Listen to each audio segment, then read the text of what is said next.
Hi നിങ്ങളെല്ലാവരും ഇങ്ങനെ ഒരു ഗൈഡ് ലൈൻ കണ്ടു കാണും അല്ലേ. അപ്പോൾ ഈ ഗൈഡ് ലൈനിനെ കുറിച്ച് ഒരുപാട് ഡൗട്ട്സും കാര്യങ്ങളൊക്കെ വന്നുകൊണ്ടാണ് ഈ ഒരു വീഡിയോ ചെയ്യാമെന്ന് വിചാരിച്ചത്. അപ്പോൾ എല്ലാവർക്കും ഉപകാരപ്രദമാകുമെന്നുള്ള തോന്നുന്നു. പലർക്കും പല ഡൗട്ടും ഉണ്ട് ഈ ഒരു ഗൈഡ് ലൈൻ വന്നപ്പോൾ. എക്സോസ്റ്റഡ് എക്സംഷൻ്റെ ഒരു ഗൈഡ് ലൈനാണ്. നിങ്ങൾക്കെല്ലാം നിങ്ങളുടെ ലോഗിൻ ഐ ഡി വെച്ച് കയറിയാൽ കാണാൻ പറ്റുന്നൊരു എക്സംഷൻ നോട്ടിഫിക്കേഷനാണ്, ഒരു ഗൈഡ് ലൈനാണ്. സോ ആദ്യം ഇത് അറിയണമെങ്കിൽ നമുക്ക് എന്താണ് എക്സംഷൻ എന്ന് അറിയണമല്ലോ. എക്സംഷൻ നിങ്ങൾക്ക് എല്ലാവർക്കും അറിയുന്നതായിരിക്കും. എപ്പോഴാണ് എക്സംഷൻ കിട്ടുക? നമ്മൾ ഒരു ഗ്രൂപ്പിലെ എല്ലാ പേപ്പേഴ്സും അപ്പിയർ ചെയ്യുമ്പോൾ മാത്രം ആണ് നമുക്ക് എക്സംഷൻ കിട്ടുക. അതിലേതെങ്കിലും ഒരു പേപ്പറിനോ അതിൽ കൂടുതൽ പേപ്പറിനോ 60 അതിൽ കൂടുതലോ മാർക്സ് കിട്ടുമ്പോഴാണ് നമുക്ക് എക്സംഷൻ കിട്ടുക. അതെല്ലാവർക്കും ക്ലിയർ ആണെന്ന് വിചാരിക്കുന്നു. ഓക്കെ, അപ്പോൾ ആ ഒരു ഇതിൽ വെച്ചിട്ടാണ് നമ്മൾ ഈ ഒരു വീഡിയോ ചെയ്യുന്നത്. ഒരു ഗ്രൂപ്പിലെ എല്ലാ സബ്ജക്റ്റും എഴുതുമ്പോൾ മാത്രമേ എക്സംഷൻ കിട്ടുകയുള്ളൂ. അപ്പോൾ നിങ്ങൾക്ക് ആദ്യം ഒരു എക്സംഷൻ കിട്ടി, അടുത്ത എക്സാമിന് വീണ്ടും ഒരു പേപ്പറിനും കൂടെ 60ൻ്റെ മുകളിൽ കിട്ടിയ എക്സംഷൻ കിട്ടുമോ? ഇല്ല. ഓക്കെ, അത് ക്ലിയർ ആണല്ലോ. അപ്പോൾ ഈ ഒരു ഗൈഡ് ലൈൻ ആർക്കാണ് ആപ്ലിക്കബിൾ? May 22 എക്സാമിനേഷന് എക്സംഷൻ കിട്ടിയ കുട്ടികൾക്ക് മാത്രമാണ്. നിങ്ങൾ November 23 November 22 ഒക്കെ എക്സംഷൻ കിട്ടിയ കുട്ടികൾ ഈ ഒരു ഗൈഡ് ലൈൻസിനെ കുറിച്ച് വേവലാതിപ്പെടേണ്ട കാര്യമുണ്ടോ? ഇല്ല. സോ May 22 എക്സാമിനേഷൻ നിങ്ങൾക്കൊരു പേപ്പറിനോ അല്ലെങ്കിൽ 2 പേപ്പറിനോ എക്സംഷൻ കിട്ടിയെന്ന് വിചാരിക്കുക. ആ എക്സംഷൻ നിങ്ങൾക്ക് ഉണ്ടാവുക അടുത്ത 3 അറ്റംപ്റ്റിനാണ്. അപ്പോൾ ഏതൊക്കെയാണ്? November 22 ഉണ്ടാവും, ദെൻ May 23 ഉണ്ടാവും, ദെൻ November 23 ഉണ്ടാവും. ഈ 3 എക്സാമും കഴിഞ്ഞു.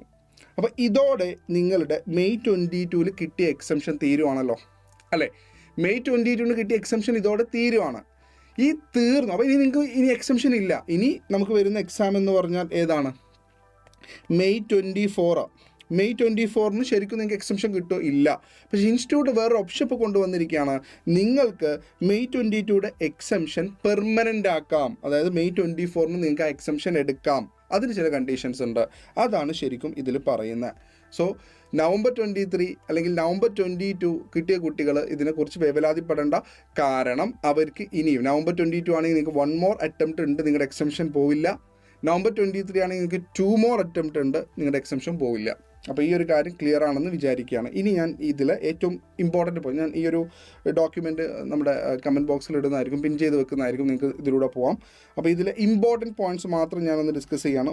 പോയിന്റ് നമ്പർ 1 ആണ്, ഇതാർക്കാണ് ആപ്ലിക്കബിൾ ആവുക എന്നുള്ളതാണ്. May 22 എക്സാമിനേഷൻ എക്സംഷൻ കിട്ടിയ കുട്ടികൾക്ക് മാത്രമാണ് ഇത് ആപ്ലിക്കബിൾ ആവുക. അതിൻ്റെ ഒരു എക്സാമ്പിളും കാര്യങ്ങളും ഉണ്ട്. ഞാൻ ഈ പറഞ്ഞ കാര്യം തന്നെയാണ് അവിടെ എക്സാമ്പിൾ പറഞ്ഞിട്ടുള്ളത്. അപ്പോൾ അതിനെക്കുറിച്ച് ഞാൻ വീണ്ടും എക്സ്പ്ലെയിൻ ചെയ്യുന്നില്ല.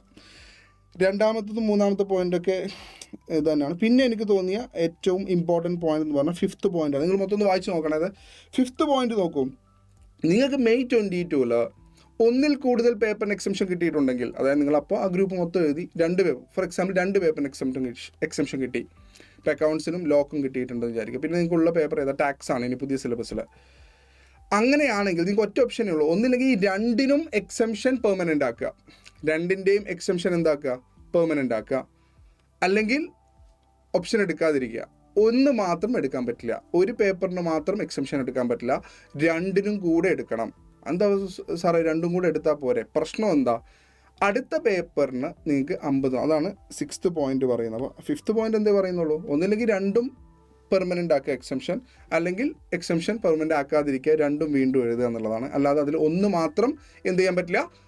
എക്സംഷൻ പെർമനൻ്റ് ആക്കാൻ പറ്റില്ല. അത് ക്ലിയർ ആണല്ലോ. ഇനി 6th പോയിൻ്റാണ് ഏറ്റവും ഇമ്പോർട്ടൻ്റ്. ഇവിടെയാണ് നമ്മൾ പെർമനൻ്റ് ആക്കണോ വേണ്ടയോ എന്നുള്ള ഡിസൈഡ് ചെയ്യേണ്ട ഫാക്ടർ. എന്താണ്? നമ്മൾ എക്സംഷൻ എടുത്താൽ, പെർമനൻ്റ് എക്സംഷൻ എടുത്താൽ, ബാക്കിയുള്ള ഓരോ പേപ്പറിനും 50% മാർക്ക് വേണം. സാറേ ബാക്കിയുള്ള 2നും കൂടെ മതിയോ? പോരാ. ഓരോ പേപ്പറിനും അല്ലേ at least 50% marks in each of the remaining papers എന്നാ. ഓക്കെ, ഫോർ എക്സാമ്പിൾ നിങ്ങൾക്ക് അഡ്വാൻസ്ഡ് അക്കൗണ്ട്സ് എക്സംഷൻ ഉണ്ട്. പിന്നെയുള്ള പേപ്പേഴ്സ് ഏതാ? ഓഡിറ്റിംഗ് ഉണ്ട്, FMSM ഉണ്ട്. ഓരോന്നിനും 50 വെച്ച് വേണം, ഓരോന്നിനും 50% വേണം. സാർ ഓഡിറ്റിങ്ങിന് 40, FMSMനും കൂടെ 60 പറ്റുമോ? പോരാ. ഓരോന്നിനും ഉണ്ട്, ഓരോന്നിനും 50%. അപ്പോൾ 6th പോയിന്റ് നല്ലോണം ഒന്ന് വായിച്ചു നോക്കുക. അതും കൂടെ കൺസിഡർ ചെയ്തിട്ട് വേണം നിങ്ങൾ എക്സംഷൻ അവെയിൽ ചെയ്യാൻ വേണ്ടിയിട്ട്, അല്ലെങ്കിൽ പെർമനൻ്റ് എക്സംഷൻ അവെയിൽ ചെയ്യാൻ വേണ്ടിയിട്ട്.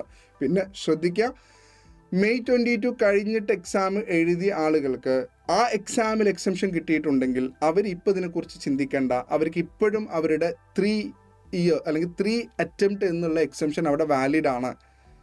അവർക്ക് എക്സംഷൻ എങ്ങനെയായിരിക്കും? അവർക്ക് ഇപ്പോൾ 60 കിട്ടിയിട്ടുണ്ടെങ്കിൽ ഈ 60 150 കൗണ്ട് ചെയ്യും അല്ലേ? അപ്പോൾ ബാക്കി 90 ഉണ്ടാക്കിയാൽ മതി. അപ്പോൾ അതുകൊണ്ട് ഇപ്പോൾ തന്നെ പെർമനൻറ്റ് എക്സംഷൻ്റെ ഓപ്ഷനേ ഇല്ല. അങ്ങനെ ഒരു ഓപ്ഷനേ ഇല്ല, നിങ്ങൾ പേടിക്കണ്ട. ഈ ഓപ്ഷൻ എപ്പോഴേ വരുള്ളൂ? അടുത്ത എക്സാമിന് കഴിഞ്ഞിട്ടേ വരുള്ളൂ. ഇപ്പോൾ ഇത് ആർക്കേ ആപ്ലിക്കബിൾ ഉള്ളൂ? മെയ് 22-ന് എന്ത് കിട്ടിയ കുട്ടികൾക്കേ ഉള്ളൂ? എക്സംഷൻ കിട്ടിയ കുട്ടികൾക്ക്. കാരണം അവർക്ക് എക്സംഷൻ കഴിഞ്ഞിട്ടുള്ളൂ, അവരുടെ 3 അറ്റംപ്റ്റും കഴിഞ്ഞു. അപ്പോൾ വേണമെങ്കിൽ അവർക്ക് ഇനി പെർമനൻ്റ് ആക്കാം, പ്രൊവൈഡഡ് ഈ കണ്ടീഷൻസ് ഉണ്ട്. ഓക്കെ ആണോ? ഡൗട്ട്സുകൾ ഉണ്ടെങ്കിൽ ഒന്ന് കമൻറ്റ് ബോക്സിൽ ഇടുക, എന്ത് ചെയ്യാം, നമുക്ക് തീർക്കാം. Okay, clear? ബൈ.